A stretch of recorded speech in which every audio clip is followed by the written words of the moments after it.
Hello. Thank you for joining me today. Thanks for pressing play. I do not think you will be sorry with my conversation with the great Michael Ian Black from Thursday night in Nyack, New York, where I had the great honor of being invited by our local Indivisible group to talk to my friend Michael Ian Black in front of a live audience of Indivisible members and supporters. It was really great, and I hope that you like it.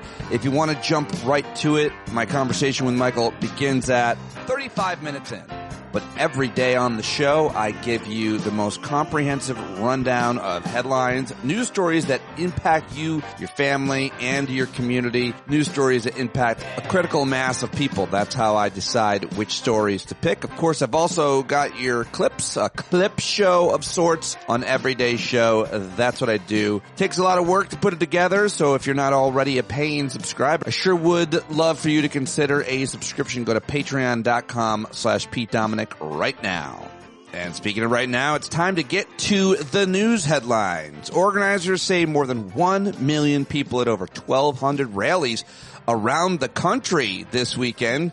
Crowds of people angry about the way President Donald Trump is running the country marched and rallied in cities across America Saturday in the biggest day of demonstrations yet by an opposition movement trying to regain its momentum after the shock of the Republicans' first weeks in office. So-called hands-off demonstrations were organized by more than 1,200 locations in all 50 states by more than 150 groups, including civil rights organizations, labor unions, LGBTQ plus advocates, veterans, and election activists. The rallies appeared peaceful with no immediate reports of arrests. They appeared peacefully. No one is demagoguing or demonizing these rallies as being violent mobs, at least not yet. Can you believe that? Over like 1 million people in 1,200 locations, and we've got really no reporting, hardly any that I saw. I saw none of any kind of violence taking place. Nobody tried to sack a state capitol or the United States Capitol. So well done, everybody. Way to be out there and protesting non-violently, at least right now. Of course, the other huge story is that markets are cratering, that the economy is crashing, not only ours, but around the world as a result of a self-inflicted stupid wound by our dumb leader and his sycophant followers. Last night, Sunday night, U.S. stock futures dropped as the White House remained defiant even after a 2-day historic stock market rout that followed Trump's rollout of shockingly high tariff rates on most key U.S. trading partners. Dow Jones Industrial Average futures fell 1,400 points or 3.7% Sunday evening, pointing to what will probably be another brutal session today in the markets. Apparently everyone is terrified. Business leaders and Republicans are staying mum mostly on tariffs as markets crater, but you are starting to hear plenty of Republican leaders ring the alarm bells. Elon Musk took a massive swipe at Trump's trade advisor amid the deepening economic chaos, so there seems to be a split forming there. In Saturday, the Tesla CEO and megalomaniac ripped Peter Navarro, who just got out of jail and now is back in the White House, as someone who, quote, ain't built shit, and shaded his Harvard PhD in economics as a bad thing, not a good thing. Elon Musk, who's openly expressed disdain for Ivy League institutions, commented, yep, under a quote from U.S. economist Thomas Sowell that read, in every disaster throughout American history, there's always seems to be a man from Harvard in the middle of it. He also seemed to suggest that Navarro had an excess of self-confidence and dearth of actual intelligence, writing, quote, results in the ego, brains less than a problem. So it's weird that Elon Musk is going after Trump's big trade guy, and there seems to be a problem forming. Will Elon Musk be able to influence Trump? I don't know. We'll see what happens there, but top administration officials sought to defend Trump's expansive tariffs during television appearances, dismissing the turmoil in financial markets and downplaying the chances that they're going to lead to higher prices. The administration has offered mixed signals about using tariffs as negotiating tools, while nations, including Vietnam, seek to strike deals with the United States. Apparently, every nation is calling the White House.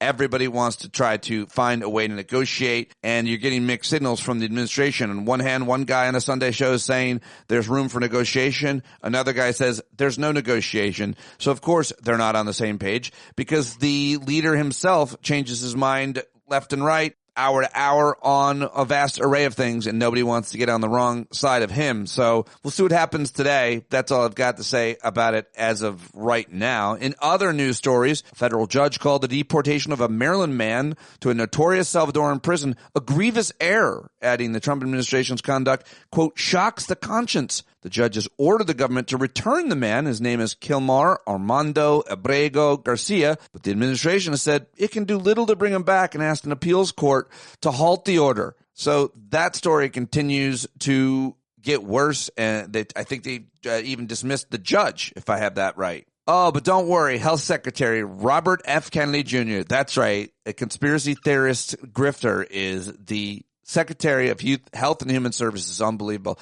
Well, he attended the funeral of an 8-year-old last week that became the second confirmed death from measles in a decade. Kennedy, a vaccine skeptic who has emphasized untested treatments like cod liver oil, wrote on social media that vaccination was the most effective way to prevent the spread of measles. So there he is at the funeral of an 8-year-old girl who died of measles amid an outbreak that burned through the region and called into question his ability to handle the public health crisis. He has still stopped short of recommending universal vaccination in communities where the virus is not spreading. He's ordered a re-examination of whether the vaccine causes autism, a claim completely debunked by research, and he's an absolute insane cartoon villain doing his best to destroy America's health, one dumb conspiracy at a time. All right, a few other news stories that I saw over the weekend I think are important.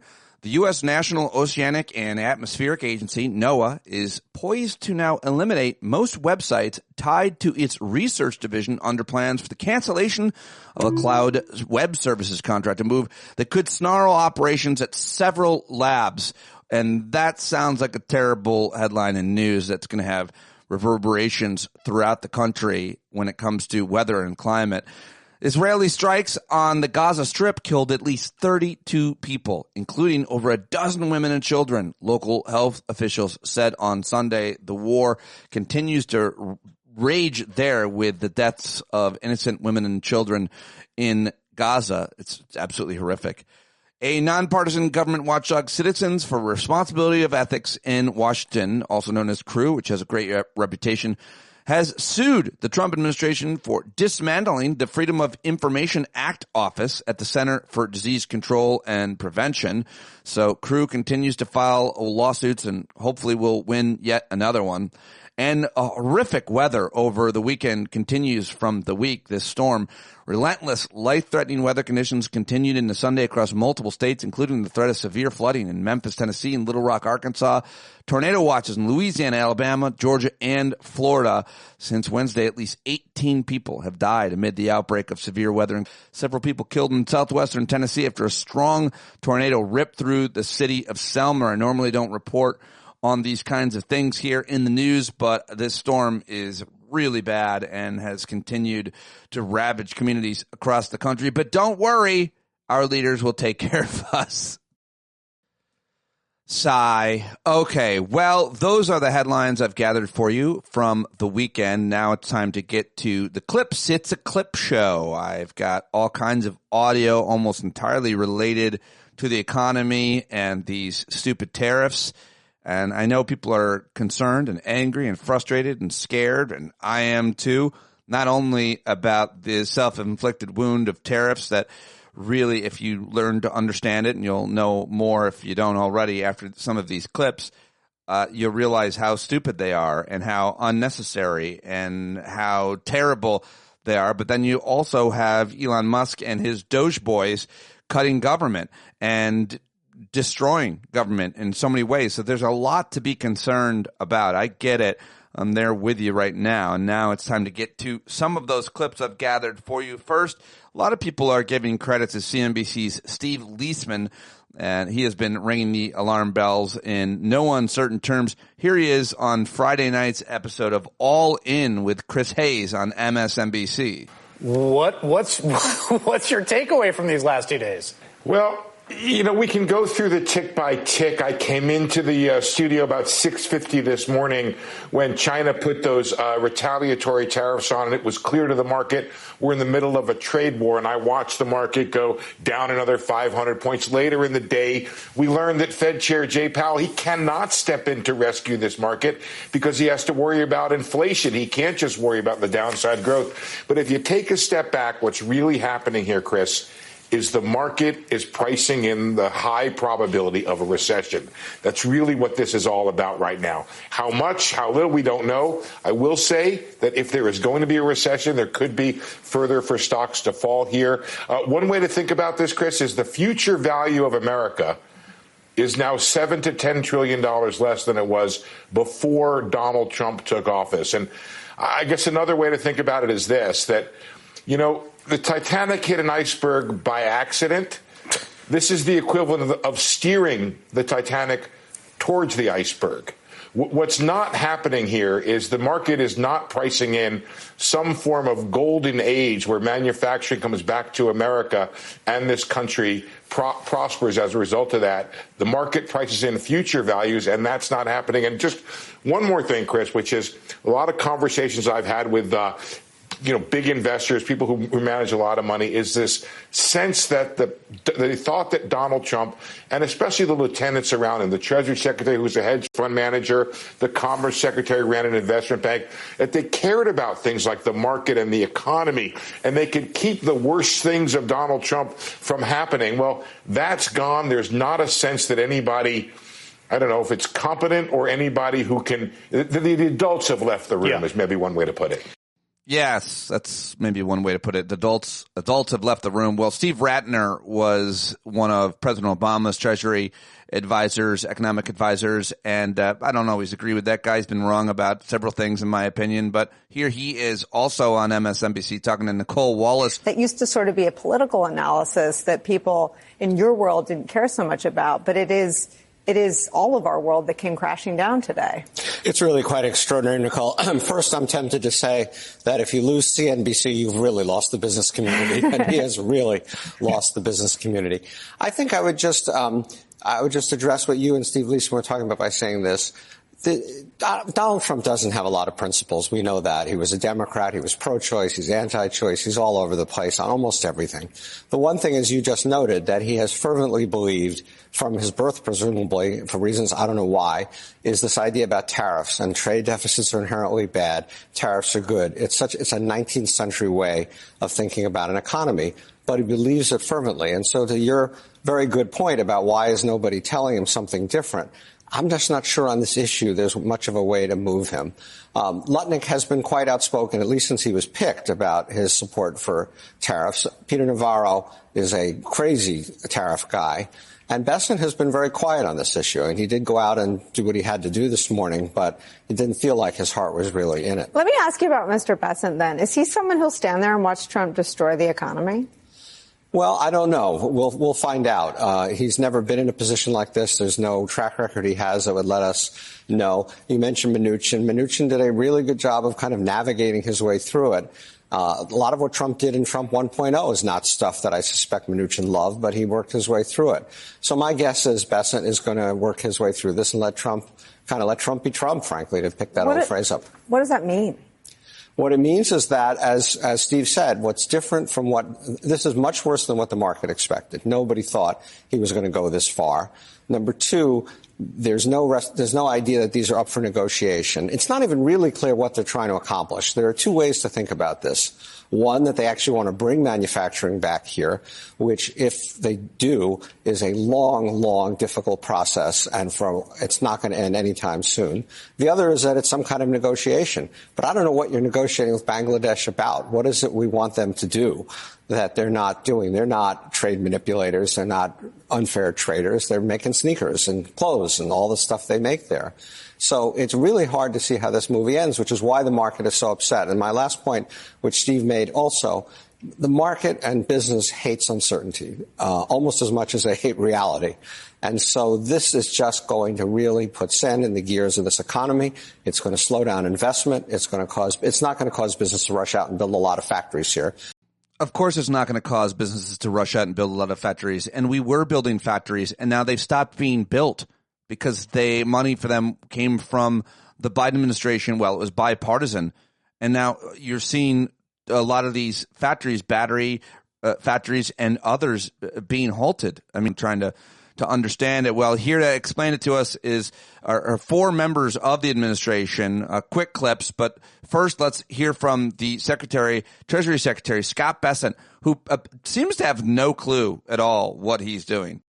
President Trump promised that he was going to improve the economy starting on day one. He said prices are going to come down. More than 160 million Americans, Mr. Secretary, as you know, are invested in the market. Many of them have spent their lives saving for their retirement. What is your message to Americans who want to retire right now and who've just seen their lifetime savings drop significantly? Well, Kristen, I think that's a false narrative. Americans who want to retire right now, the Americans who have put away for years in their savings accounts, I think they don't look at the day-to-day fluctuations of what's happening.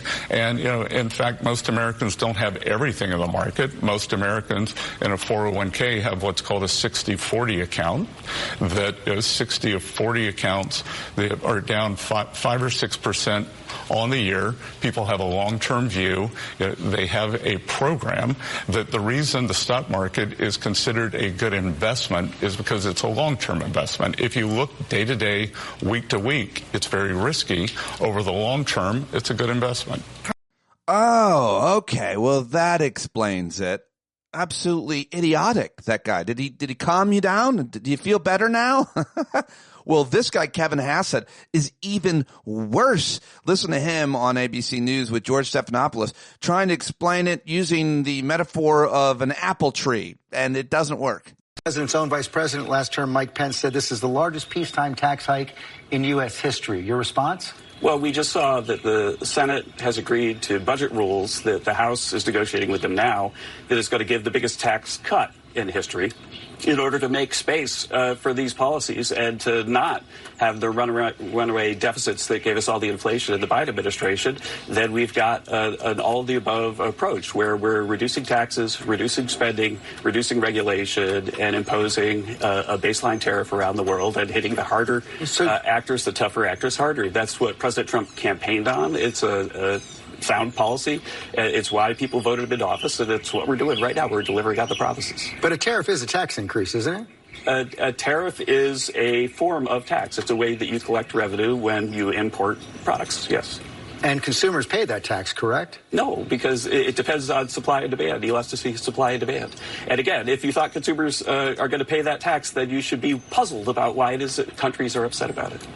Well, I'm asking you. I'm focused on the consumers right now. You've conceded the prices are going to go up. They might go up some, but not nearly as much as you implied in your piece. And the reason is that the supply is inelastic in China. Again, I'll give you the simple example. If you have an apple tree that has 100 apples, and then you're paying $1 an apple, and then there's a 10-cent tax, then if you raise the price to $1.10, people reduce their demand, and so maybe they only demand 90 apples, but then you got 10 apples left. And so what are you supposed to do with the 10 apples that nobody wants? So what happens is the suppliers have to lower the price of apples in order to get back to 100 and 100. And so the question is supply inelastic or not? And I think that by seeing persistent trade deficits year after year after year, then we can say, yeah, supply is very inelastic. So you're saying consumers are either going to have to buy less or pay more, but the tariff is a tax, as you just conceded. No, what happens is that the supplier cuts his price so that the price is still $1, by example. That guy's always been wrong about everything. Don't let his dumb logic that he tried to simplify fool you. It's not the case.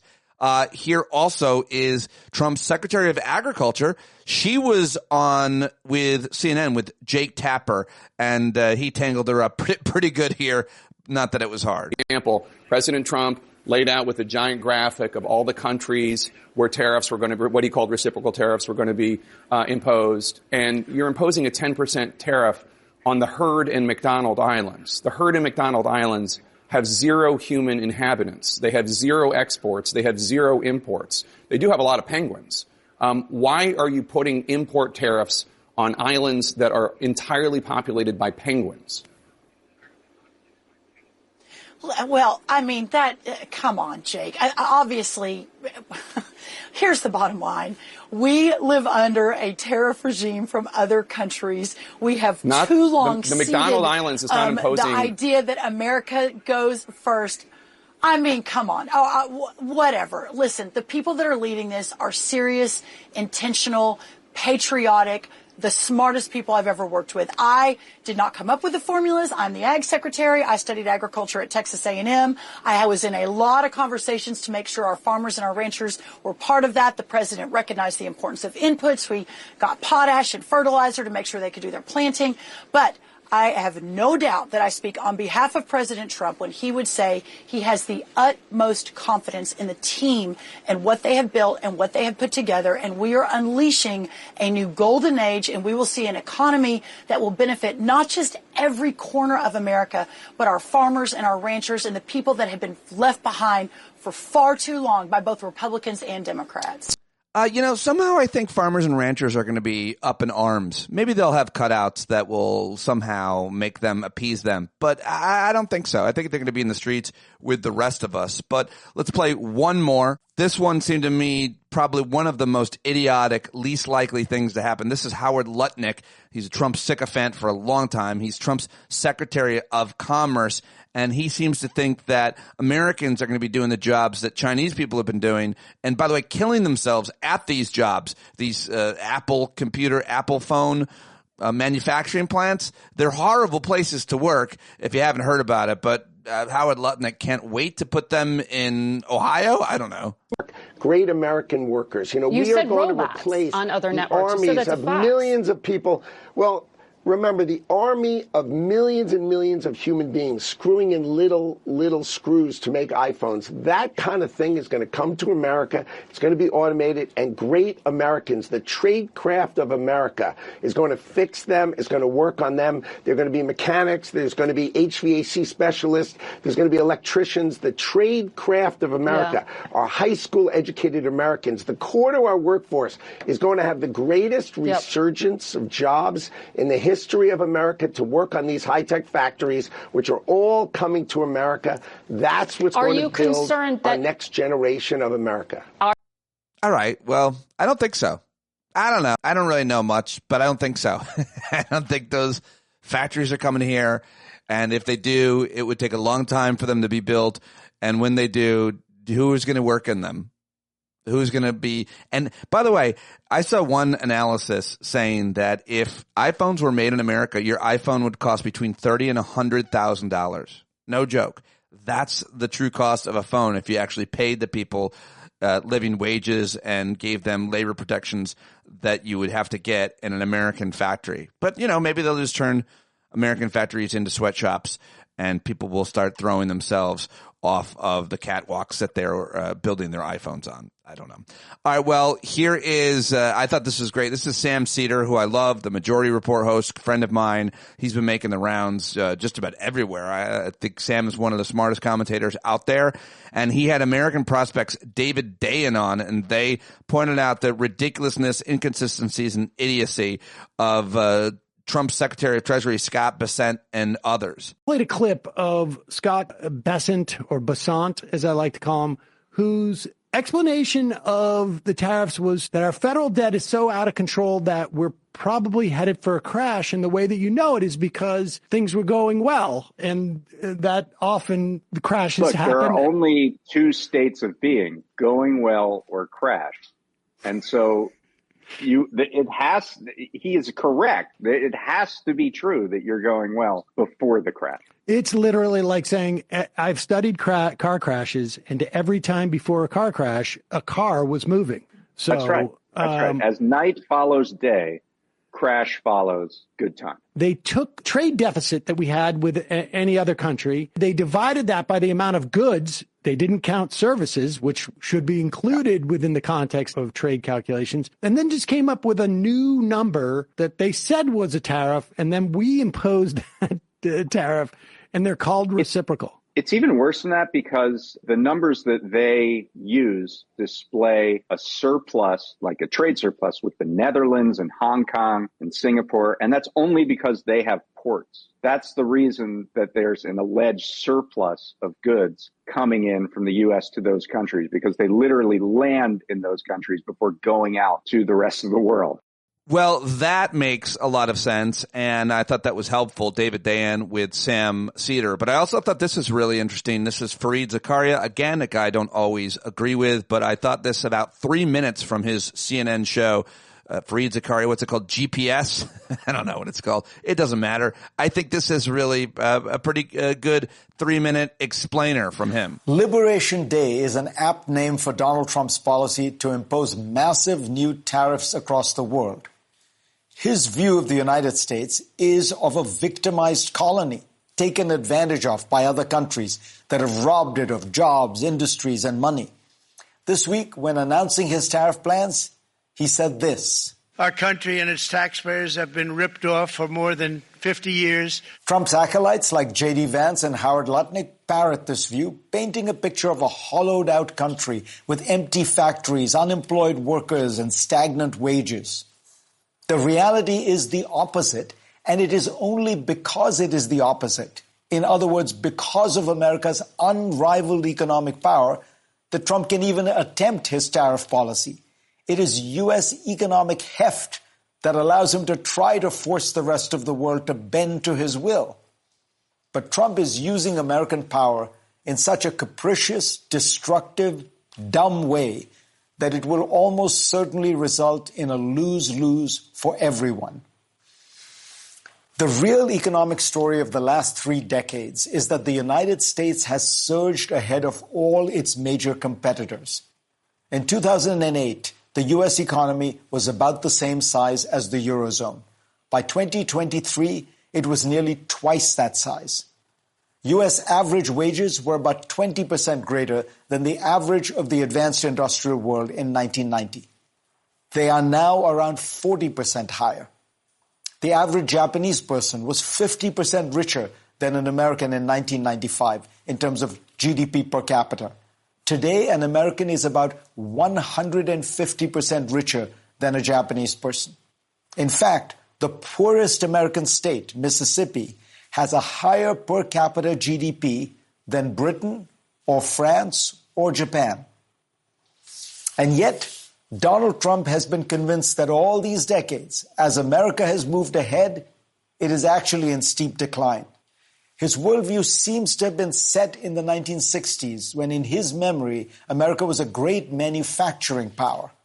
Another piece of that antique worldview is an overestimation of Moscow's power, which in his mind apparently remains a towering economic player on the world stage with whom he can do many important deals. Russia, bizarrely, has been excluded from any new tariffs.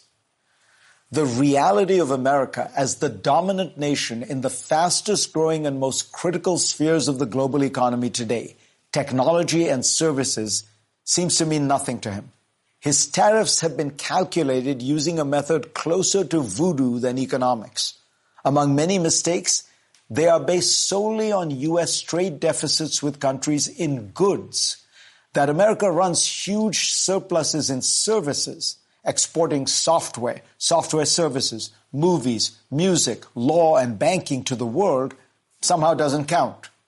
Somehow the services don't count in the trade mix. I thought that was really interesting and important for people to understand. And here now is a ABC News report on all of the protests over the weekend that I thought I would share at the end.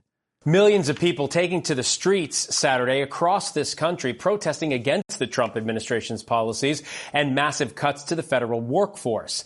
ABC's Christian Cordero is in Washington, D.C. as well with the latest. Chants from coast to coast after Saturday's hands-off protest drew in more than 1 million people, organizers say, across some 1,200 rallies in San Francisco and Seattle, from Los Angeles and Lincoln, Detroit to Denver, and right here in Washington, D.C., where an estimated 100,000 people filled the National Mall. We all have something that we're upset about. And they're all important things. Elon Musk's Department of Government Efficiency has spent weeks making major cuts to the federal workforce with the goal of shrinking the government and saving billions in federal funds. His latest target, the Peace Corps. Sources tell ABC News Doge members entered Peace Corps headquarters Friday to begin a review of their system. Amid the Doge cuts, unemployment in March increased, the economic uncertainty keeping people like Stan Prusik up at night. 47 years of work, 47 years of savings. And, I just started Social Security, and, I'd like to enjoy, it's time to me to enjoy life. The protest, a stern message to lawmakers across party lines. We are standing up and saying in this moment we will organize and mobilize, and we are ready. 2 years, not 4. 2 years. We get to decide who is in Congress. Democratic Congressman Eric Swalwell of California among those to rally. What's the plan? Yeah, we have to show fight. We have to fight on the inside as loudly as folks here are fighting on the outside. Otherwise, they'll lose hope. There you go. All right. Report from ABC News, and pretty much everybody had a report on the protests over the weekend. So I thought that was really good. I like to end the clip show on a laugh. And so let's get to the boys from the Saturday Night Live Weekend Update. They were live over the weekend. And here is Michael Che and Colin Jost with some jokes. Well, America elected Donald Trump to run the country like a business, but it turns out he's running it like one of his businesses. I love that you can intentionally ruin the economy and still get to stay president. It's like if you drunk drove your car through the window of the DMV and they were like, license renewed. It's insane. This was the worst week for the stock market since the summer of 2020. But you have to remember, back then, the president was also Trump. Just in the past 2 days, investors have lost over $6 trillion. Money is leaving the stock market faster than Morgan Wallen at goodnight.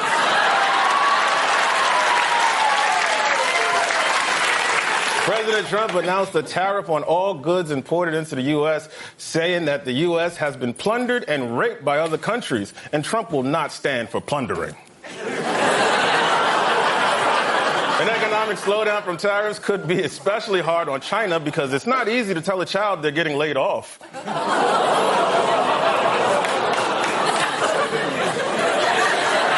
I'm just getting started. Yeah. President Trump even imposed tariffs on remote islands that are only inhabited by penguins.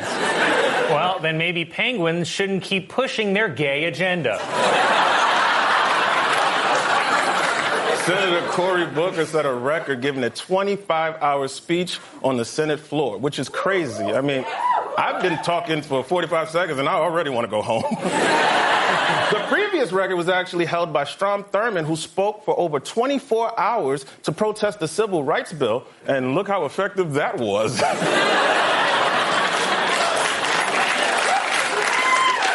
The live stream of Cory Booker's speech got more than 350 million likes on TikTok and was reshared millions more times with the hashtag #WhyVinDiesel The Department of Education has warned state officials that public schools will lose federal funding if they do not eliminate DEI programs. So from now on, Spanish class is just going to be English but louder class. Health and Human Services Secretary Robert F. Kennedy Jr., seen here watching a chicken sneeze on a baby, said this week that he's pushing for school cafeterias to serve whole milk, though it's RFK, so that milk could be coming from any hole. In the Florida special election, Jimmy Patronis won Matt Gaetz' old congressional seat by 15 points. Said Gaetz, 15? Nice. I delivered that too creepy, man. That was way too real. This week, President Trump met with Kid Rock for what appears to be Drag Queen Story Hour. Kid Rock watched Trump sign an executive order on concert ticket fees and then returned to his regular job as a 4th of July lawn skeleton. New York Mayor Eric Adams announced that he is leaving the Democratic Party. I assume to hit up the after party.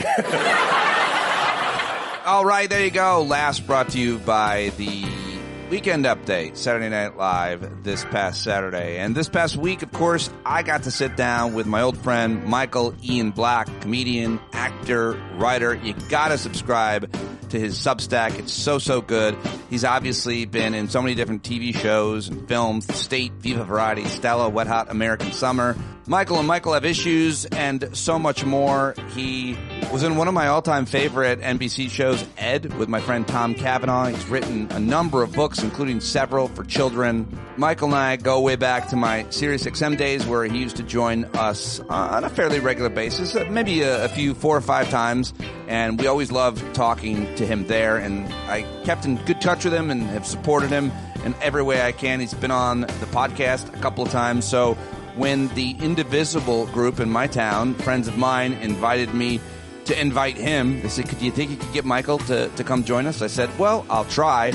And the background on this is that while Michael is now part of the CNN show Have I Got News for You, which airs on Saturday nights, and they had our congressman on. His name is Mike Lawler. He was on the show and promised Michael, who cornered him, that he would not cut Medicaid beneficiaries. Well, the next week he did, and Michael came on and basically read a letter on CNN telling Mike Lawler to fuck off.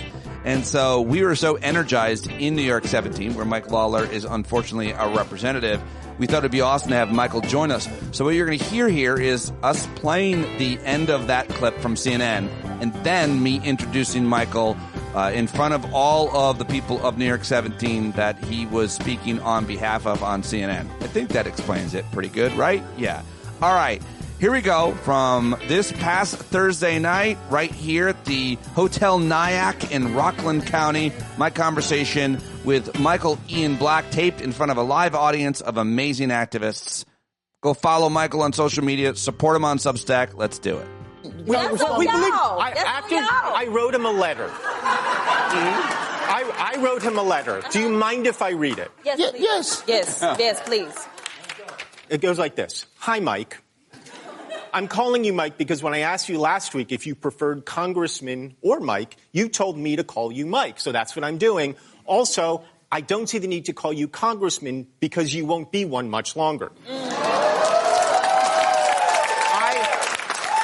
I don't say that with any pleasure because I like you. I had a great time with you on last week's episode, especially when you said you wouldn't vote for any cuts to Medicaid. Well, Mike, I hate to break it to you. That's exactly what you did. Not even a week after you said those words to me. I don't care that you lied, Mike, because I knew you would. That's why I asked the question, but I don't like that you lied to your constituents. I don't like that you came on our show and joked around with us knowing that you just lied to my face.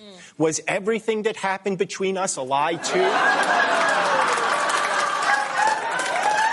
The laughs we shared, the tender moments backstage, was all of that a lie? But in all seriousness, and on behalf of the good people of New York's 17th Congressional District, fuck you.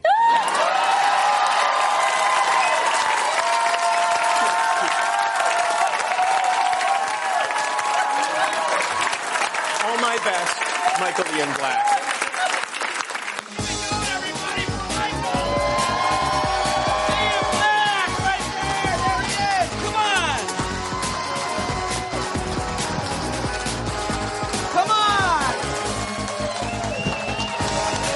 That's ridiculous. Sit down. Sit down.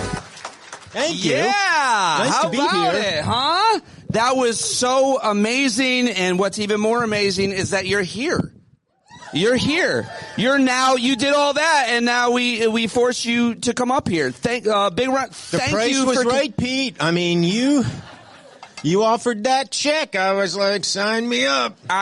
First of all, everybody, right now, subscribe to Michael's Substack because it is so good, nice. And you should all be paid subscribers. I read everything. We're going to get into some of his latest, but that's one thing you could do because Michael, when I invited him up, he said yes for nothing. We got him some pasta and a car. And we're so happy that They bought me a Cybertruck. I was like, Yes, I don't know, Pete. I was surprised that Bill that you wanted to do a Cybertruck for Michael, but he insisted on it. They were cheap now. They're very cheap. And we brought it to him and it fell right apart. It did. So the glue came right off. But we're so thank you so much for doing this. My pleasure. You're not generally a good person. No. So I really appreciate, and I only say that because there you were with Mike Lawler fist jabbing. How about that? Well, let me be clear. Like before this episode, I didn't know who Mike Lawler was. I just knew we had a Republican congressman coming on the show. So my attitude is always be kind to your guests because they're your guests and you've welcomed them to your home. So of course I was kind to Mike Lawler. Why wouldn't I be? And he is a charming guy. Backstage, we were having some laughs. On set, we were having some laughs. But as it turns out, he's also a liar. And so I don't like when people lie to me. So I wrote him a letter. I don't know about you guys, but what I noticed was your questioning of him there. If people aren't used to this and they can't like suspend it because you're who you are, writer, actor, comedian, but your question of him was as good as any journalist could have possibly done before he took the vote. Like you nailed that. You put him in a corner. He was terrified, and he said what he said, and he lied to you. Well, I don't know that he was terrified. He was because you turned the script. People don't do that because they want access. You didn't give a shit. You're like, I want an answer. Right. Well, here's the thing. So look, who am I? I'm a C-list comedian on a failing network and failing. But I watch CNN. I watch reporters interview people, and I'm like you. I'm sitting at this screen going, "Why are you letting him off the hook? Why are you letting him off the hook?" So I had an opportunity to not let a guy off the hook, and I took it because that's what I want when I'm watching CNN. Yeah. You didn't see the whole clip because that was the sort of second thing that happened. But during the episode where you saw me asking him, so you're a no when it comes up.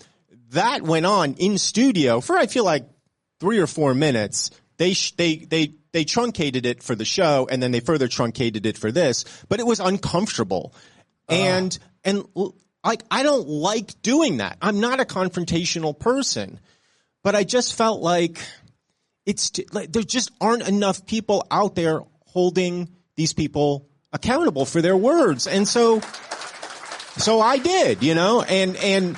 It's what any of you would have done if you were in my situation. You would have done the exact same thing because it's true. I don't give a shit about access to Mike Lawler. Like that's not gonna matter to me.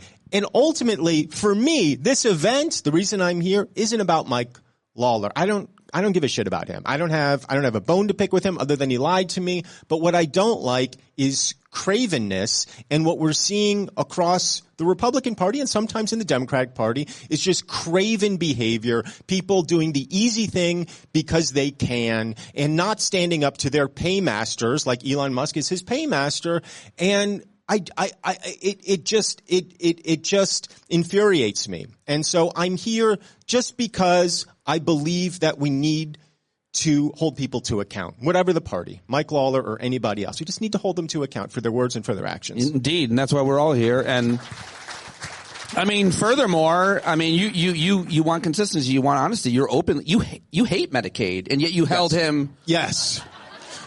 Nobody hates Medicaid more than me, boy. Oh. You've always healthcare. The truth is, he's a politician. You had a chance, as you do every week on that show, to question him and be consistent. And more importantly, not only did you hold his feet to the fire, you then followed up. Again, that was journalism. The next week, the next episode, you followed up with your letter, and that's important. But I guess the question is, have you heard from Mike Lawler? Did he respond? He's your buddy. You guys are friends. Did he get back to you? Are you guys still doing that Ragnarok together, that big trek that you're planning? So I'm still uncomfortable about this. Like I really am. Like it makes me uncomfortable to confront people. The Lawler people got in touch with my TV show, and they said, and they said respectfully, is it okay if the congressman reaches out to Michael personally? And I said, absolutely. I gave him my cell phone number. I gave him my email, and he did not reach out. So, make of that what you will. Last week, there was a town hall hosted by this organization, Individual. And Indivisible, it's called. What did I say? Individual. A lot of people here are from the I didn't misspeak. They're from the Individual program. Then also Indivisible is also here. So if you could just... A lot of programs here. You think round of applause from the Individual organization? See, bunch of capitalist pricks right here. They're all for the individual. This lady here hates collectivism. The Indivisible had a town hall. They invited Antonio Delgado. He is New York's lieutenant governor. I know you live some bizarre place. I live in the deep south, everybody. Yeah. I live in Savannah, Georgia. He came all the way to Nyack for us. Oh, thanks. And to tape tomorrow night's show. No, this is great. Yes, I did not. Yes, let's go with I came here for this. Yeah, let's go with for that. This. And so they had a town hall with Antonio Delgado, who's the lieutenant governor, and Mike Lawler was at another event 5 minutes away, and he wouldn't come over. He didn't come over. What do you make of that kind of politician, Republican, Democrat? That just I doesn't. think, like leaving Lawler out of it, I think it is incumbent, and that is a political pun, it is incumbent on politicians to meet with your constituents. If they want to have a town hall, show up at the town hall. If you have a position, stand up and defend the position. If people are going to be mad at you, hold your ground and explain why you voted the way you voted. You're a politician. You're supposed to have thick skin. You're supposed to take the slings and arrows. And it's outrageous to me that the guidance from the Republican Party is, well, maybe just don't have town halls. Problem solved. Like, what? Right. Real quick, just a couple other Mike Lawler things. I know you're not confrontational, but I live for it. Now, have you, Michael, you've had a really impressive career in film. I sure have. And television. You've written several books. Have you ever worn blackface? Because Mike Lawler did in 2007. He was a huge fan of Michael Jackson. Yes, I know. I do know that. And I don't know if you think that, if someone does that, if that should be grounds for. Are you going to now put up a picture of me in blackface? Throw it up. It's just Robert Downey Jr. No, I said to Mike Lawler before the show, and I meant this. Why are you wearing blackface? No, I said I actually think that what you did, because we talked about that controversy, and I said, I think you got kind of a raw deal because I don't think he was trying to be offensive. I think he legitimately loves Michael Jackson and didn't understand that it would be as offensive as it was for him to do that. Like, I'm happy to defend somebody if I think they weren't being malevolent or ill-intentioned. I'm happy to defend any of you people if you want to. Well, I wasn't going to say if you want to wear blackface. That's not, I will not defend you, but I do think that people make mistakes. They have indiscretions. They do things that are regrettable, and we can have it in our hearts to forgive them. Cutting $880 billion out of Medicaid isn't one of those things. It sounds like you think cutting children's health care is worse than blackface. Well, how about this? It depends on the circumstances. In 2005, as a high school senior, Mike Lawler flew from New York to California to attend parts of Michael Jackson's criminal trial. Yep. The pop star had already been charged with molesting a 13-year-old boy at his Neverland Ranch. Of course, the case ended in acquittal. But a Jackson biographer helped Mike Lawler get into the courtroom, recalled in his book that the young fan had been so disgusted by the testimony against Michael Jackson that he couldn't help but mutter something derogatory under his breath. Mike Lawler was removed from the courtroom, according to the biography, because he muttered something. I don't know that we need to knock Mike Lawler for that, but it sure is hilarious. Yeah, it is. Have you ever? I've never been thrown out of a courtroom. An accused child molester's trial just because you were a big fan of his art? That I have not had that experience. No. Okay, all right. So what you're doing now at CNN with this show and with this time, it's crazy. I mean, there's so much happening right now. We're so angry. We're so scared. We're so frustrated. And we're also confused. I think you do a great job, especially in your writing. People really should read Michael's Substack. Yesterday he's got a piece in the Daily Beast about Liberation Day, which you're for.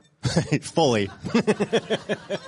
You celebrated Liberation Day. You wrote about it at the Daily Beast. I did. How are you looking at this as you write about it, as you cover it every day, as we're all living this? What do you think of it all? The time that we're living in right now. It's bad. That's the kind of eloquence you can expect on my Substack. I don't know how to put it in historical context as somebody who is now living through this. I hesitate to make comparisons because, history is never exact. But I will tell you that as a young Jewish kid growing up in New Jersey. You're Jewish? I'm so sorry. You guys, I am so sorry. I'm sorry. I didn't know. As a young Jewish kid growing up in New Jersey, so I was born in 1971, the sort of reverberations of World War II were still very present in my life and in my household. And so there was always a sense growing up that as a Jew, one was welcome in the United States, and we should be grateful for that. But at the same time, maybe just keep a bag packed just in case. And it's kind of a mental go bag. And I never thought I would actually contemplate using the bag. Well, I'm contemplating it now. The bag is packed and ready. Not because I feel like there is some genocide on the way, but because we are currently living through what I believe to be the early stages of a fascist regime. And I can define that for you if you want. Please. So I don't use that word lightly, and I didn't use it during the last Trump administration because it wasn't the same. But here's where we are right now. The political philosopher Carl Cohen is a Princeton scholar. He died in the 80s or something like that. But he defined fascism. He said there were three tenets of fascism: absolutism, organicism, and irrationalism. Absolutism is what it sounds like. It is somebody coming up and saying, I alone can fix it. It is conferring the kind of power of the state into a single individual, and that individual speaks with the authority of the state. Authoritarianism is the same thing as dictatorship. Organicism is comparing the nation to a body and thinking of it in terms of a body. So when somebody says, for example, immigrants are poisoning the blood of our country, that is organicism. That is a quote from Trump. And irrationalism, I think we all know what that is. It is every time we turn on the television or read a headline, we see all this crazy shit and we go, wait, what? How does that make sense? That is a function of fascism. It also dovetails with Umberto Eco's 14 tenets of fascism. What do you call this? Like fascism document. One of the he had 14 points. I think this administration meets 12 of them, but one of the tenets of that was what Umberto Eco called action for action's sake, that the government just needs to be seen as doing things. What else is this slew of nonsensical executive orders but action for action's sake? So when you ask me how I'm doing or how I think of this, I'm thinking that we are living in the early stages of a fascist regime. A regime that I never thought would come to this country. It was unimaginable to me, but we're seeing people being disappeared from the streets. We're seeing every echo of what I think any of us would think of when we think of fascism. And so, I'm terrified. But what has me more terrified isn't what they're doing. It is the complacency of everybody else. That's got me terrified. It's institutions. Yep. It's institutions like Columbia University or these huge law firms or Harvard or these politicians or these companies showing up at his inauguration and writing him checks and making deals. All of that has me absolutely terrified. I had no idea there were so many cowards in this country. No idea. And I find that startling and very upsetting. And so it motivates me more to stand up and speak to a Mike Lawler or come to an event like this. And it's heartening to see all of you because you're not afraid. And it gives strength to everybody else. It gives strength to me. It gives strength to your neighbors. But why don't you... This question's for anybody, but especially you. You're a well-known, well-respected... I'm the star. The question is for me. Because you're a star, yes. Because you're well-known, because you've accomplished so much, why don't you just go make some jokes and make a living? And why do you have to do this? Why do you, this can be considered dangerous at this point? Because I'm a Jew. Because I'm an American Jew. And it is my responsibility. That's why. I don't have a choice. If we as a people, Jewish people, come out of World War II and we say never again, well, this is again. So it is time to plant our feet and say no, never. Never again means never again. I wish I could just be like, well, it's all going to work itself out. You know, I wish I could just sort of turn away from it. It would make my life so much easier. It would make me so much happier, but I just can't. My conscience won't let me. And, you know, so I get on my soapbox and I prattle and I write Substacks and I try to make jokes as I'm doing it, but it's not always easy because this shit ain't funny. Well, you do a really good job of making it funny. You always have. And I think it's really an important answer, a great answer, a simple answer, because you're a Jew. Again, if I knew, I wouldn't have booked you. Yep. We have a lot here. So Goldberg is here. You're here. He's only half. He doesn't count. Oh, I didn't realize that. Yeah.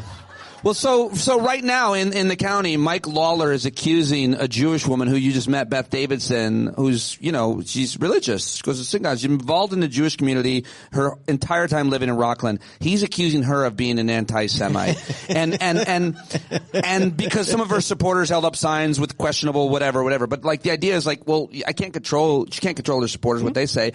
But what you can do is you can control who you support. Mike Lawler supports Donald Trump. He supports Elon Musk. He took $1 million from Elon Musk. I think those guys are Nazis. And the reason why I think that, Michael, is because they salute, they do a Nazi salute. Ah. So I don't know, like, I don't want to read too much into comments. Your description of fascism was pretty accurate. But I have always felt like the Sig Heil is one way... Huh. I hadn't put those two things together, but that makes sense. Yeah, I don't know if you'd heard this. Yeah. But yeah, so Elon Musk and Donald Trump, or rather Steve Bannon, have done it. But, you know, the idea is supporting these people is, in a way, supporting anti-Semitism. All they want to do is talk about Israel, and yet what about American Jews who are being targeted and attacked all the time by the people who support them? They're overt about it. They're fascists. They're the 20th century Nazis. They're not exactly like the old Nazis. They're new Nazis. But they are that. Yeah. And yet we have them calling, you know, candidates, Democrats, anti-Semites and so on. Because one of the things you have to understand is that words don't matter. Like, the truth doesn't matter. What matters is the accusation. The accusation is what counts. And once that's why they can call whom, and I got called this, and the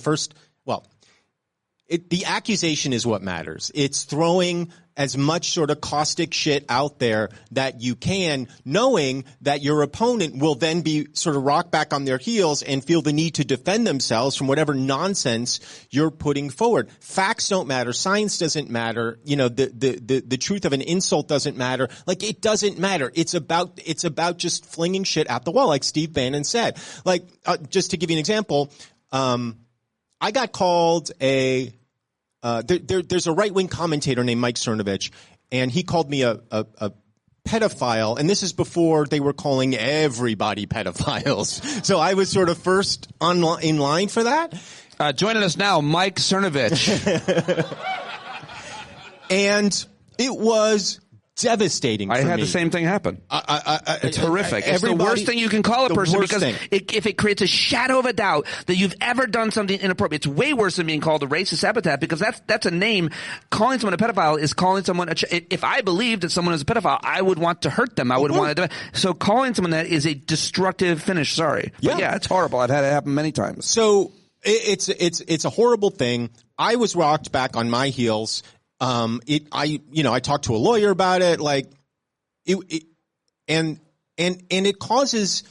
it has the sort of secondary and tertiary effect of causing friction in your relationships, like in your family. Yeah. Like my wife was like, my wife got death threats. My wife was like, could you maybe not do this anymore? Right.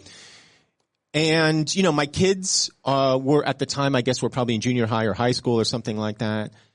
And it's just absolutely devastating when that first happens to you. Eventually, you're like, whatever. You're on the record as hating kids, too. So it's like even worse. Medicaid. Yeah, so why would I be attracted to children? I hate children. I hate animals. I hate America. I hate everything, I think a quote that sums up what you're saying about why you speak out, and I think about this all the time, is Martin Luther King, in the end, we'll remember not the words of our enemies, but the silence of our friends. It's like our friends, especially white liberals, our white liberal friends, to me, are the ones that really are the most problematic because they, again, Dr. King, prefer order over justice. Not in this room. But overwhelmingly, that's the case. So it makes it that much more important that everybody here is doing what they're doing at risk now of real consequences, and especially you. So I think that matters. You're living the dream in a way. I honestly, I wish I wasn't. Of course. I don't want to do this. I don't want to be that guy. I don't want to be the scold. I don't want to be, wagging my finger at Congress people, but somebody's got to. Here it is. Sorry, I'm not looking at text. I'm looking at notes. Here it is. Dr. King, I've almost reached the regrettable conclusion that the Negro's greatest stumbling block in his strike toward freedom is not the white citizens counselor or the Ku Klux Klanner, but the white moderate, in today's terms, white liberals, who is more devoted to order than to justice. You are more devoted to justice than order, hence your outfit. Thank you for getting dressed up tonight. I told people, you said, what's the dress code? I said hoodie, jeans jacket. I'm Adam Goldberg cosplaying tonight. Adam, thank you for getting dressed up. He's going to wear a fireman's suit, but so when getting back to the wild card, I think of this time and of this campaign, the elephant in the room and inside the government is Elon Musk, and every day he haunts us.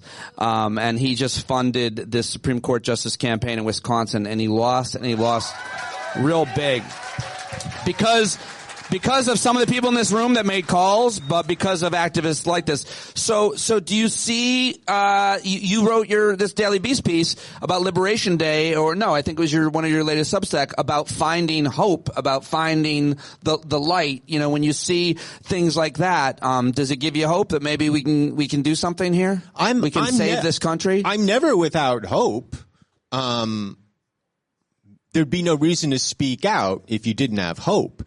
Hope is what we hold when we're dealing with fear or dealing with adversity. We hold on to hope. We have to have it. Without it, there's no point in even getting out of bed in the morning. So of course, I'm hopeful that we can get through this. But I interviewed Al Franken right after the 2016 election when Trump first won. And at that time, people were like, what does this mean for democracy if this guy wins? There was a lot of fear about it. And I asked Al Franken, what do you think is going to happen to American democracy? Will it survive this Trump administration? And Franken's response to me was, I think it's a jump ball. That was in 2016. But he had half hope. Yeah, he had 50% hope, and I guess that's where I am. I guess I said, here's what gives me hope right now.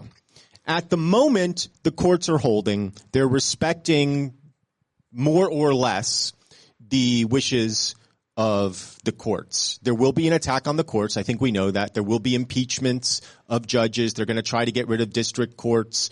They're going to do what they can. The question is, how far will they go, and how far will the American public let them go in terms of trying to dismantle the judiciary? That's the one thing that I'm kind of holding on to right now, which is that third leg of government seems to be holding on. The other thing that's giving me hope is this week's election results, not just in Wisconsin, but in Florida too. Republicans won, but by much narrower margins. And what that says to me is that people are activated, people are frustrated, people are angry, and people are scared. And when that happens, they show up. And the other thing that gives me hope is the stock market crashing. Because if there's one thing these assholes respond to, it's money. So yeah. That gives me some hope. Did you hear that guy cheer for the stock market? Like, that was me. Yeah. I mean, I'm one of those weirdos who, when the stock market's tanking and I'm not happy with the government, I'm cheering it on. I'm going, yeah, go to zero. I don't give a shit. I'm like rooting against my own interests. I've got money in there. Is it true you have all your money in oil and crypto? I invested in Bored Ape NFTs, and I have retired on that. Bored Ape NFTs? How are they doing? I don't think is that through the roof. It seems weird to root for the chaos, but it is. I agree with you. My feeling is let's get it as bad as it's going to get as quickly as we can get it, so that we can start to rebuild. Like right. I don't know how else we're going to get through it. I don't know how else we get through it either, and I feel like this ends with mass protests, general strike, people on the street. Do you see that happening within the next, I don't know how many weeks? Like, if the markets continue to crater, if things get more expensive, and if people lose their job like 900 auto workers did today, it would seem that all those circumstances could flip. You wanted to plug your OnlyFans as well, I think. I do. If you want to see pictures of my feet, it's only $29 a month, and Michael is so generous to come up here. Honestly, like, the best thing you can do for Michael, honestly, I think is subscribe to his Substack, which you can go subscribe right now to his Substack, and if you like it, you can pay for it. He's amazing. His writing is even better than he is, even though he's the one doing it. And just let's give him a big round of applause, everybody. Oh, no. Thank you guys so much. Thanks for coming. If we could get the leaders of Indivisible to come up here to take a picture, we'll do that. And then we do have to run out of here. I got to get them out of here so we can. But yeah, I look forward to you guys defeating Mike Lawler in the fall. How did you get that seat? Okay, all right. He's a buffoon. We know that. But in 2016, as we all know, everything kind of held, and we also know that the Trump sycophants and toadies who have been with him since 2016 have learned lessons from that. They have unleashed as much of this action for action's sake as they possibly can, as quickly as they can. I can only conclude that they want people in the streets. I can only conclude that they want protests. Why do they want protests? And I think we know why. Because he wants to declare martial law, which will allow him to sort of suspend the Constitution. He can bring the military into the streets. Like, I'm really worried about. I'm really worried about the next step. Everything they're doing seems to be engineered to get people pissed off. Everything they're doing seems to be engineered to get people into the streets. They're lighting Tesla dealerships on fire. They're calling that domestic terrorism. They're deporting people to El Salvador. Like, all of it feels very by design. And maybe that's giving the Trump administration too much credit, but I don't think so. Clearly what has happened over the last decade is we have underestimated this cabal. They have retained power. Even when they were out of office, they retained power. And so I'm nervous. I'm nervous about what happens next, which is why I'm very careful in anything that I write, which is get on the streets, be peaceful. Like, it has to be nonviolent. Not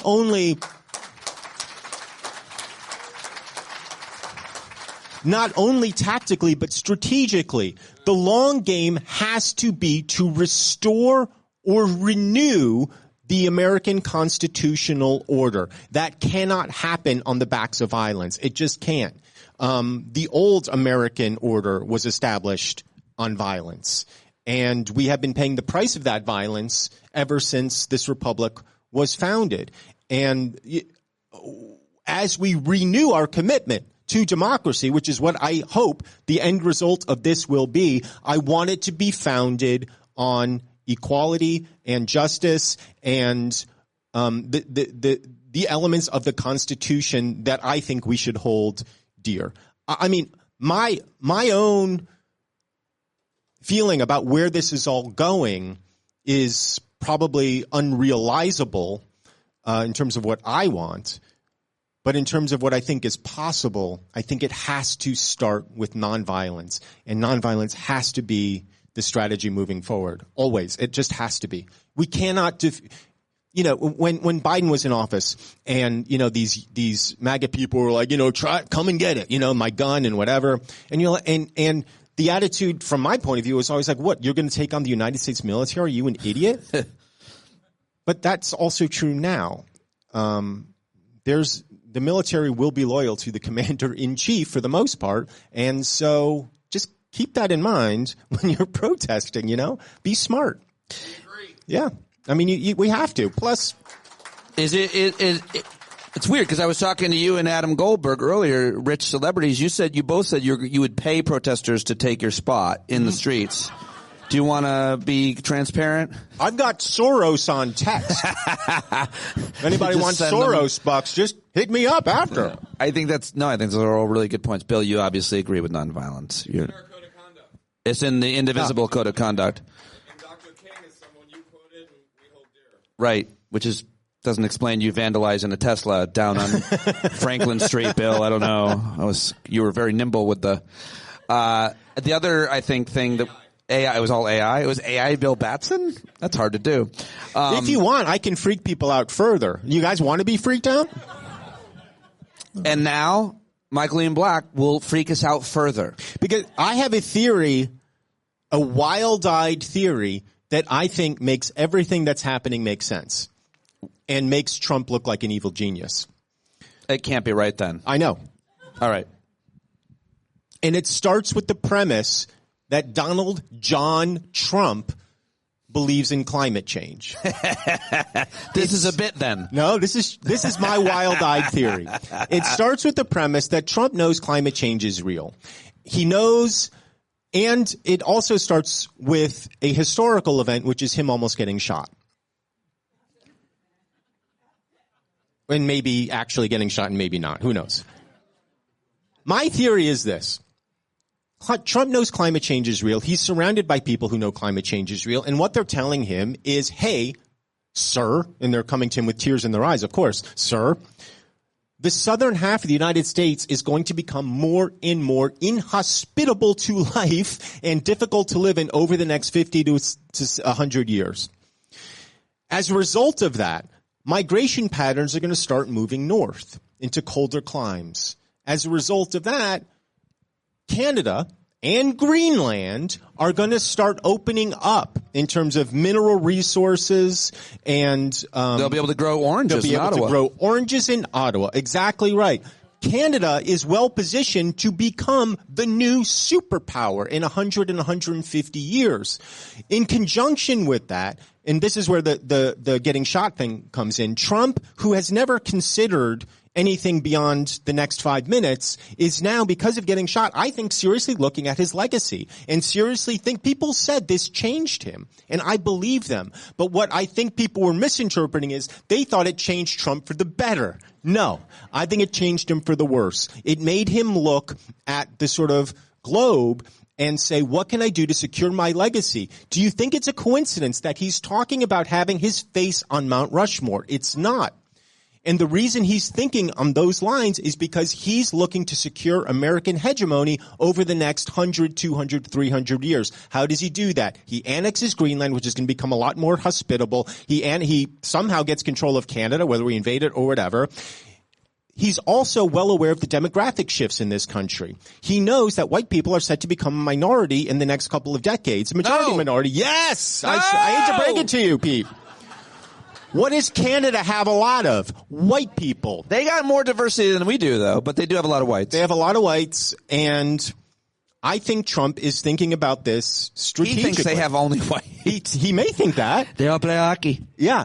And also, what does Greenland abut? The Arctic Circle, and Canada, the Arctic Circle, which is going to become and already has become a huge source of oil and mineral wealth because of climate change. And who's on the other side of the Arctic Circle? Russia. And what does Russia have a lot of? White people and Christian nationalism. And so all of this ties together to create a sort of new superpower with America controlling the United States, Canada, Greenland, and allying itself with Russia as a junior partner. Why?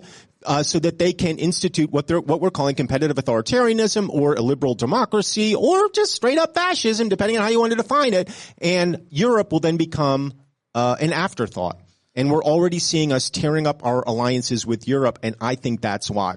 So if you put all that together, I think it makes perfect sense, every single thing that he's doing. You'll notice Russia did not get tariffs. Right. Well, I don't like your predictions. Okay.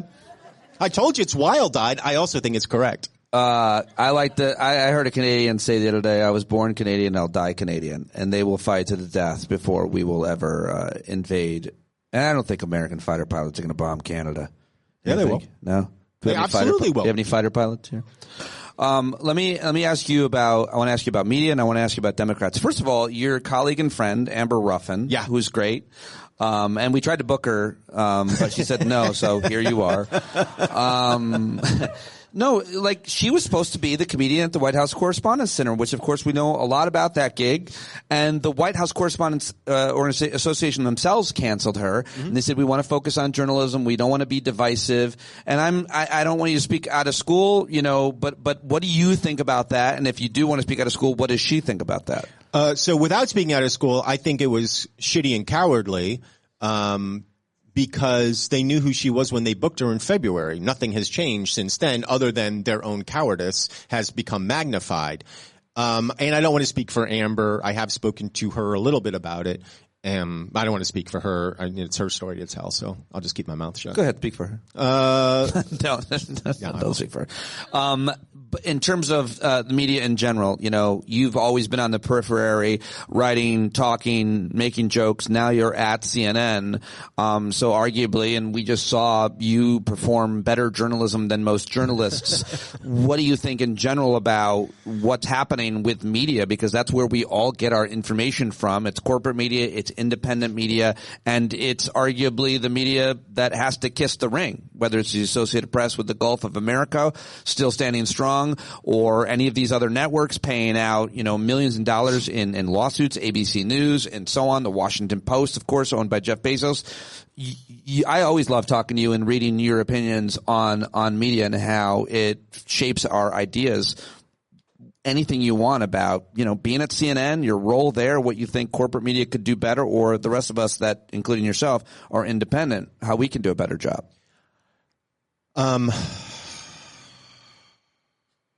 I have some sympathy for the media and for journalists, even in this moment. Good. And the reason I have sympathy for them is because I feel like I understand the kind of ethical framework that they have been taught to live within.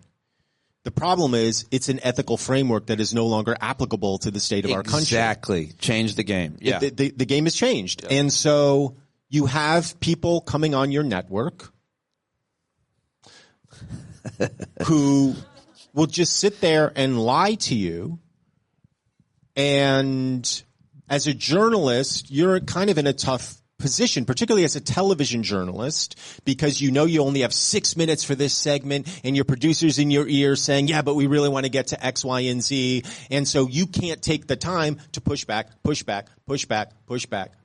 And they know that. The person lying to your face knows that. They know that if they filibuster for 45 seconds, the host will move on to the next thing. So I have some sympathy for that.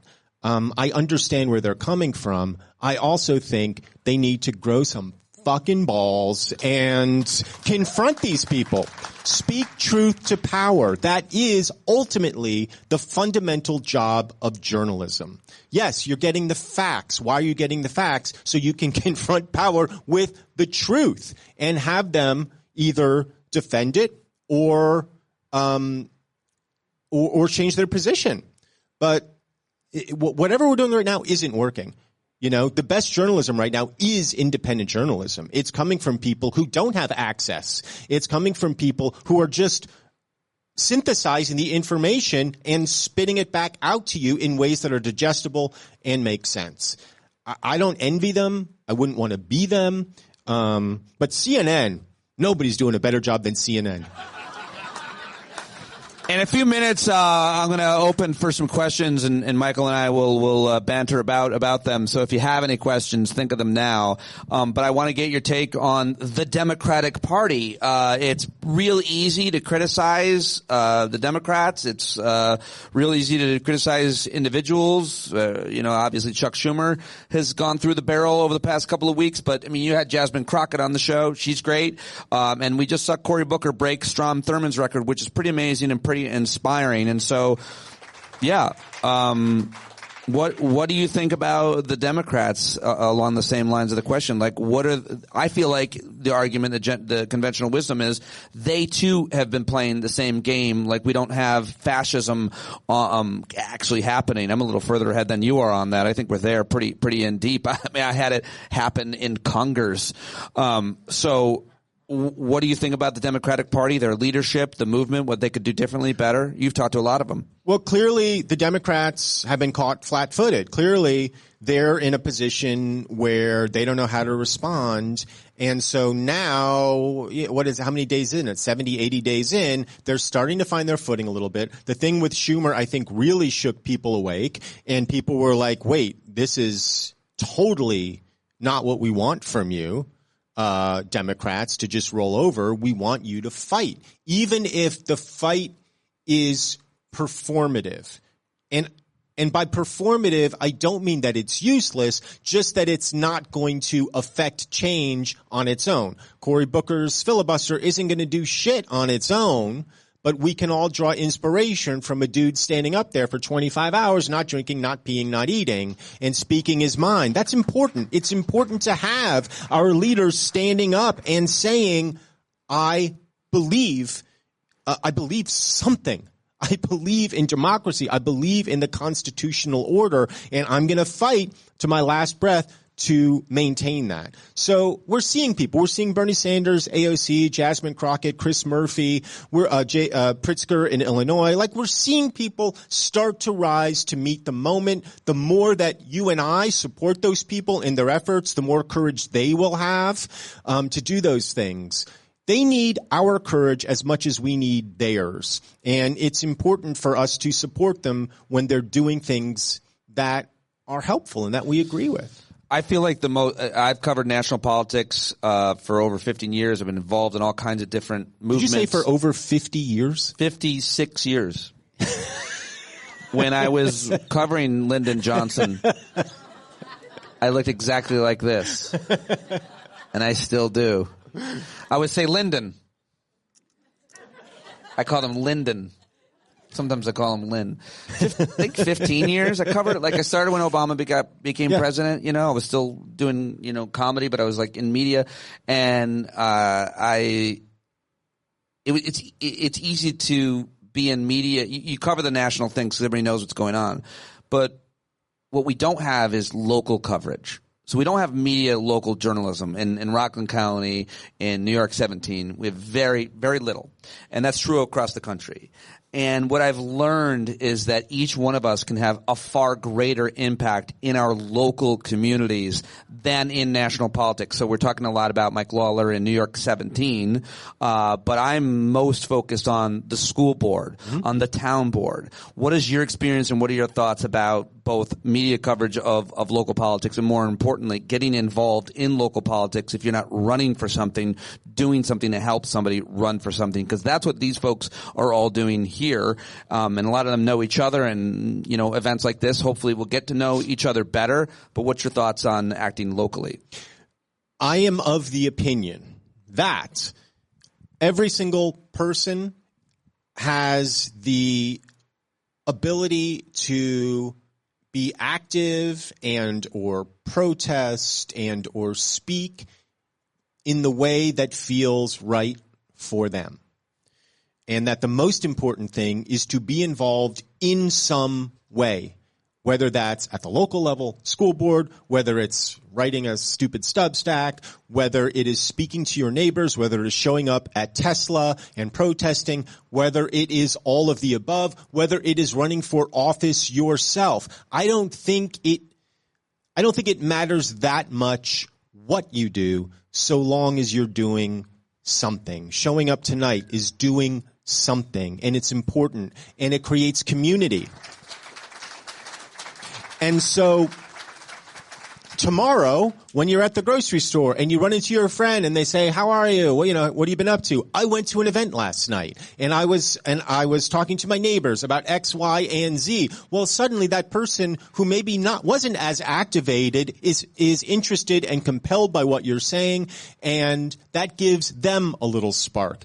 It's all peer-to-peer. That's how we get these things done. Just peer-to-peer to peer-to-peer to peer. Just having the conversations, respectful conversations, hopefully, where you're talking to people and you're saying, wait, you're saying to your Trump friends, did you know these tariffs were coming? Did you know that, do you support Medicaid being cut, Medicare being cut? Do you support the National Oceanic Atmospheric Administration being decimated, USAID being decimated? Do you support all these things? And if so, why? Arm yourself with facts. Arm yourself with knowledge. Arm yourself with empathy. Also important. Arm yourself with the ability to look at somebody in the eye with whom you disagree and have a respectful conversation. You will catch many more flies with that honey than with this vinegar. I promise you, you will. Be respectful. Yeah. Yeah. Because most people don't know about this stuff nearly as much as you do. The fact that you're here tonight means that you're already engaged, means you're paying attention, and better to get the people now who are just starting to wake up to this stuff, better to get them now than when they're fully hardened and fixed in their positions. We can make a change, just person to person, we can make a change. So yeah, support candidates, run for office if you can, act locally, but do whatever, just do something. It'll also make you feel better. Absolutely does that. Yeah. I didn't know anybody locally. I kind of kept to myself with my kids mostly. And when I started working on the school board stuff, I made my first really good friends in this town, some of which are here tonight. Yeah, they do not have good things to say about you, but you're not wrong. As a matter of fact, they called me Paul. I'm like, my name is Pete, and whatever. No, that's an excellent answer, and I really appreciate it. If anybody has a question, is there a microphone over there? You can go over to that. I'm sorry, I'm not that funny. I'm doing my best. No, I think you're both funny, and I think you're also handsome. I would say handsome. That's what I think that. You have a lot of symmetry in your face, but I think that while you were talking, I was thinking I was thinking I wish I were somewhere else. No, I was thinking, Jesus, he's really, really smart. But I already knew that. Do you know I met you when I was the fluffer on a Comedy Central pilot? I was the warm-up comedian on a show you and Michael Showalter were doing, your good friend from the state. And I was told no eye contact with Michael. That's right. Yeah. And by the way, that was still in my rider, and you're breaking that right now. I've been looking this way. I've been trying to look this way. I'm going to turn that on in a second. Or someone can someone walk over there? I'll turn it on. Just hit number 3 and pull it all the way up. I'm also technically producing this thing. Do I have 3 questions? Yeah, we have about 10 minutes. We can do some questions. Is it up? Test that mic. Say somebody. Okay, so I'm gonna ask you a question. I'm gonna go fix it. But my question for you is: when we think about all of the hate in this country, obviously we think about sexism. Obviously we think about racism. Both of those things are features, not bugs, of electing Republicans these days. It almost seems like to work in the administration, you almost have to be an out and out white supremacist who has also got a record of domestic abuse. They look at your resume and your LinkedIn, says here you haven't abused a woman. Sorry, we can't hire you. That's right. But what I want to to ask you about is... Well, hypermasculinity is one of the tenets of fascism. Go ahead and talk about that. Umberto Eco. This return, and we see this. So I also wrote a book about masculinity. It's called it's called The Better Man. A love letter, or I forgot the title of my book, but I wrote a book about masculinity, written as a letter to my son. And so I'm very aware of these issues. And so one of the things that we're seeing online, and I'm sure you're well aware of this, is this sort of manosphere rising, which is rampant and sort of overt sexism and this sort of incel culture and the macho culture and all of these highly destructive behaviors, which are related very directly to the MAGA movement. And the reason it's directed to it is because so much of this movement, which is again a fascistic movement, is about trying to recreate a mythical past. And what is one of the predominant features of this mythical past? It is a strong male-centered culture, a patriarchy, in which men are the sort of heads of household. And obviously this dovetails beautifully with white Christian nationalism and all the rest of it. I don't even remember the question, but... Well, I was asking, I didn't even get to the book is A Better Man, a mostly serious letter to my son. That's the title. Where are you on women voting? Not a fan. Yeah. Okay, just want to clear... is it on? It should be working. Yeah, I think it's working. Okay, we got a couple. We'll do a few questions. We'll have some fun, and then we'll go out to Nyack, wherever Bill tells us to go. I think we should go burn down a rich person's house, but that's. But you and Michael say we're supposed to be nonviolent, so I was gonna head over to. I joke. Don't burn anybody's house down, sir. What's your name? I'm Greg Sheehan. I'm actually the chair of Clarkstown Democratic Committee. I'm running for town council as of yesterday. Nice job. Oh, wow. That's huge. Yeah. And I ran for town council for 2 weeks. Yeah. And so Pete actually... And then someone called me a name, and I was like, I'm out. Yeah. My understanding is that any town council candidates who are here tonight have to present checks for $1 million to two people. That's the new rules of electoral politics. You have to pay the voters. Yep. You have to pay the voters. What was your question? I work for a union, but I don't have that much money. So my question was going to be a little bit what... See if is that mic not working? So I'm just going to be loud. Oh. All right. Oh, Peter, or just come up and just come up and speak on the mic and... It is not Is it working? All right. I didn't say sit I'll try there, this Greg. one. Is it working now?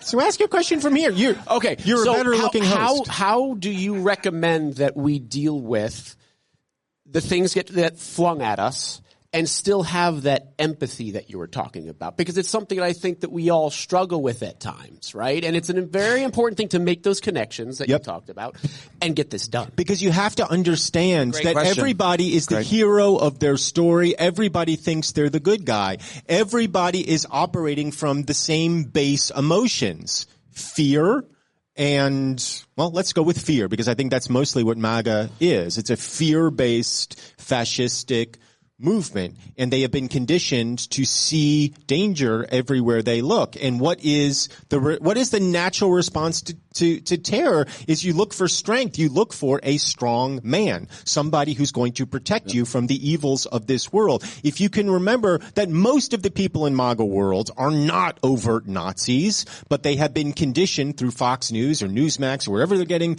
their source to their news to see others as a danger to them. So if you can remember that these people are operating from fear more than hatred, then I think you can have respectful conversations with them. I think that's an awesome answer, and I want to try to answer it too, because that's a really, really important question. And I worked with Steve Bannon for 2 years. I shared a radio studio with him. Did you know that? No. At Sirius, we shared the studio, and I would hang garlic and a crucifix.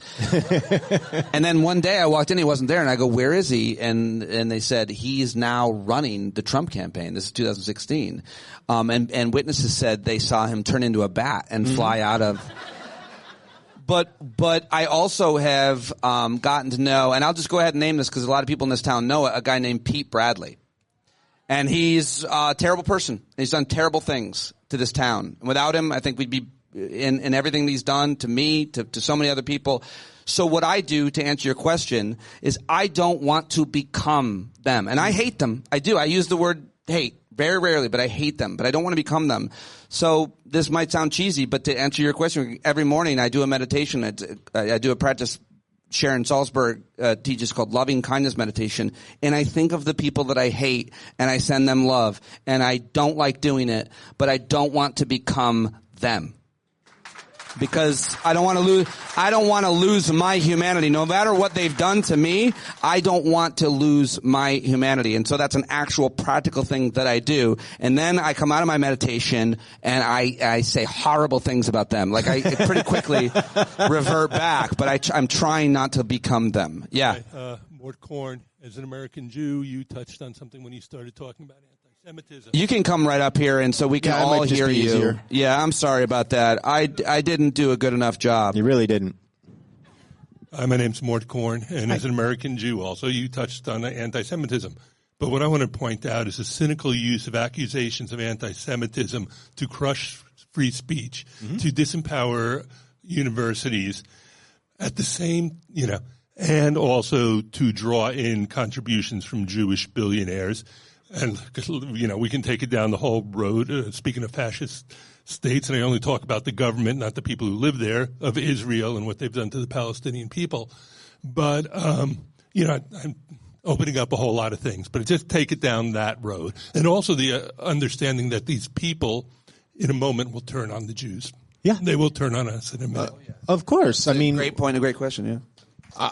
I think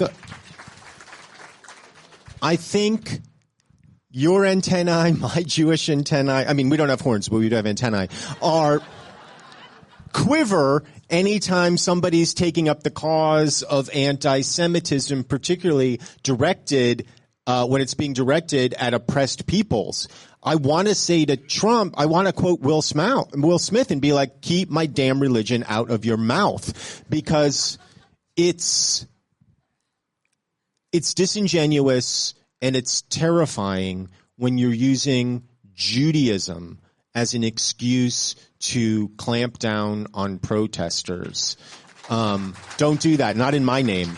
Absolutely not in my name. Like, I probably like a lot of people here, I have nuanced feelings about the situation in Israel. I'm not an expert in it. I don't pretend to be, and I won't even really comment on it.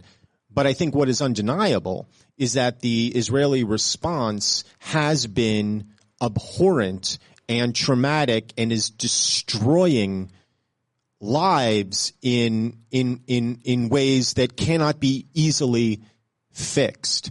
And then when you have Trump going, we're gonna turn Gaza into a resort and Palestinians will not be allowed in, and we're gonna do it on behalf of Israel and Jews, I get a real queasy feeling in my stomach. This poor girl, who her last name is Ostrich, and I don't know, the tough student who was disappeared for writing a student editorial, co-authoring in Tufts, speaking out on behalf of the Palestinian people. And what you're seeing in response now is people who may have vehemently disagreed with her position, Jews, at Columbia University today or yesterday, chaining themselves to a fence on behalf of somebody whose opinion they firmly disagree with, but because they know that when you rob somebody of their voice, you rob them of their humanity, and it can't stand. And as Jews, we know it can't stand. So it's appalling. Let's. I don't know if there's three people. Two more quickly, sir. I can't see. Yeah. What's your name? Brian. What? Hi. I serve as the co-director of Stony Point Center along with Chelsea DeLisser, which is up in Stony Point, New York. We're a social justice center. We're having a social justice summit this weekend. But I want to just point out that this weekend that we're coming up on is really important because this is the weekend that Martin Luther King was shot, April 4th. It's also the weekend that Dietrich Bonhoeffer, so if you're a person of faith, Dietrich Bonhoeffer was a Lutheran theologian, and he stood against the Nazis, and he was hung on April 9th in 1945. So I just wanted to share that.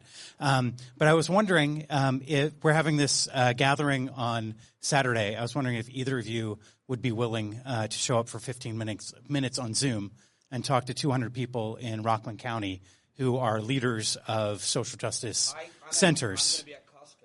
Costco? Can I bring a camera to you? Can I just bring my phone? Will that be okay? Okay. Okay.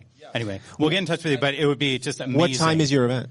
Well, yeah, it's all day. So okay. It's 9 to 6. So. Yeah, get in touch with me. Have Pete get in touch with me. Just, I mean, I would love to hear about nonviolence, because we're all about nonviolence resistance, and we're going to be doing a lot of classes and teaching on that because it's essential. It's going to be a hot summer, but it should be a hot, safe summer.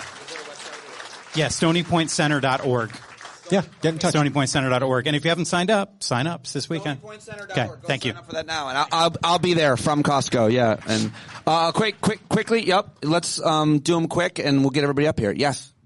Hi, I'm Neve. I have an event on Sunday I want you guys to come to.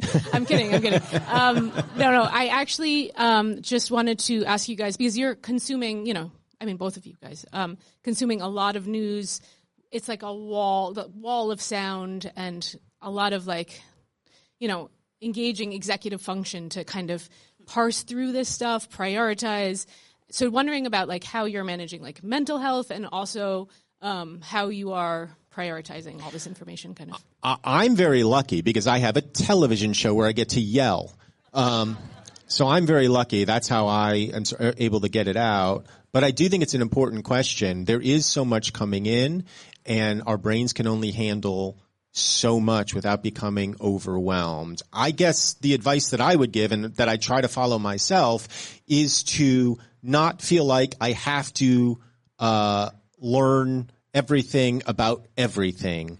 I don't need to know the entire history of the Israeli-Palestinian conflict. I don't need to know the history between Russia and Ukraine. I don't need to become a lawyer to have an opinion about deportations. What I can do is look at I can go down as many rabbit holes as I care to, but I don't need to have an opinion about everything, and I don't need to learn about everything, and I don't need to be outraged about everything. Pick your battles, But watch this. You do. Women's basketball. I think that's a really good answer. My answer is Treehouse Cannabis. It's a new local vendor. Oh. My answer is journaling, meditation, getting outside, Tacamac Park, Nyack State Beach, meeting people, connecting with people, and focusing on one specific cause, I think, is a really important thing. So if women's reproductive rights or LGBT rights or anti-racism, really try to dial into that. I also have another suggestion. Furious masturbation just works wonders. Wonders. Yep. Go ahead. Yes, and I think we'll just last one. Yes, I'll be quick. I promise. We're all outraged. Janice Hi, Janice. Hi. We're all outraged about so many things, okay, in terms of this administration. And you're right, we have to pick and choose our spots, and there's a lot of discrimination going on in this country with all religions, colors.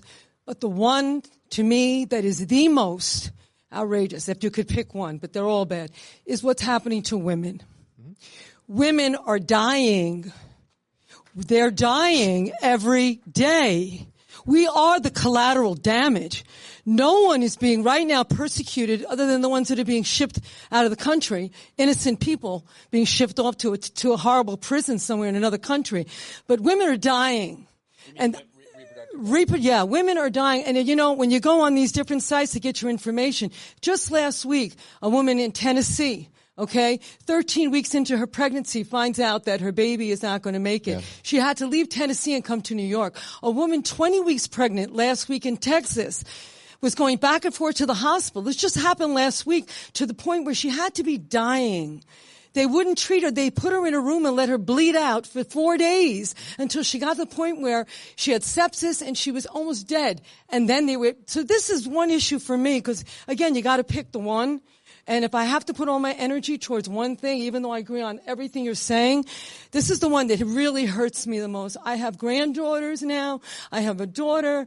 I feel for all the women out there as a woman, and knowing no man knows what a woman goes through when she's pregnant.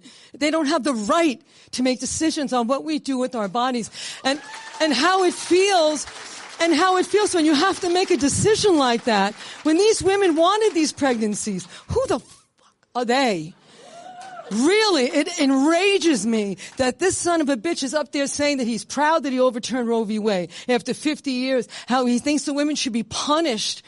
Okay, I mean, I could go on and on. I know a lot. You say you don't have to know everything about every subject. This is one subject I know a lot. Pick something. You've picked this. I picked this. Yeah. So any women that want to come up to me later and give me a number, I don't know.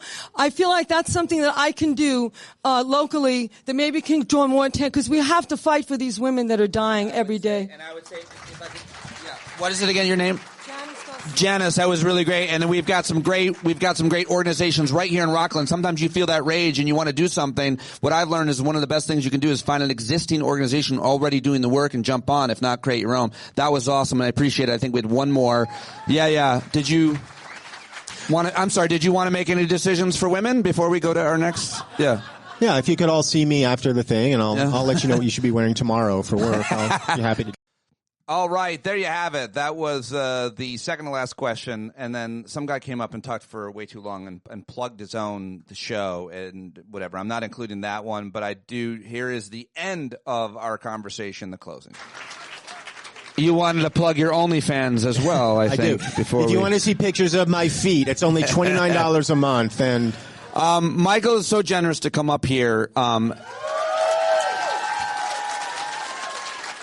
Honestly, like, the best thing you can do for Michael, honestly, I think is subscribe to his Substack, which you can go subscribe right now to his Substack, and if you like it, you can pay for it. He's amazing. His writing is even better than he is, even though he's the one doing it.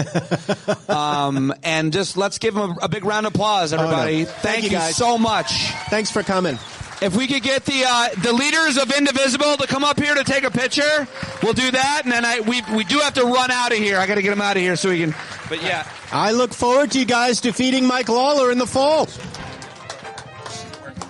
All right, there you go. That was our talk. Hopefully you liked it. It was very, very fun for me and very successful. After that, I hung out with Michael and Amber Ruffin, who is on the show with him, who lives not too far away. And it was a really fun night for me, which is why I didn't have a show on Saturday. But I also want to mention Michael's Substack one more time. You should go subscribe to Michael Ian Black's Substack.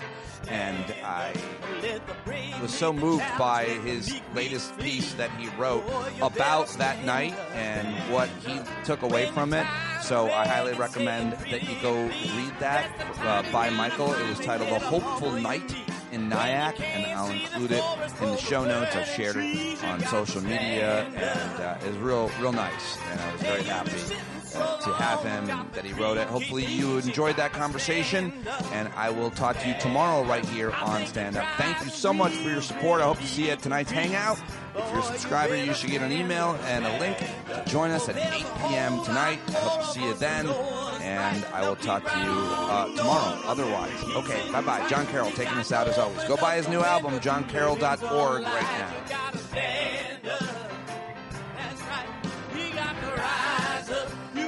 Stand up, you gotta stare the devil straight in the eye. We got to let him know it's his turn to go. See it clear and all you hear is a lie. Don't get up off of your butt, get down off of your fence. And even if it ain't a very friendly audience, well, they'll begin to listen when you start making sense.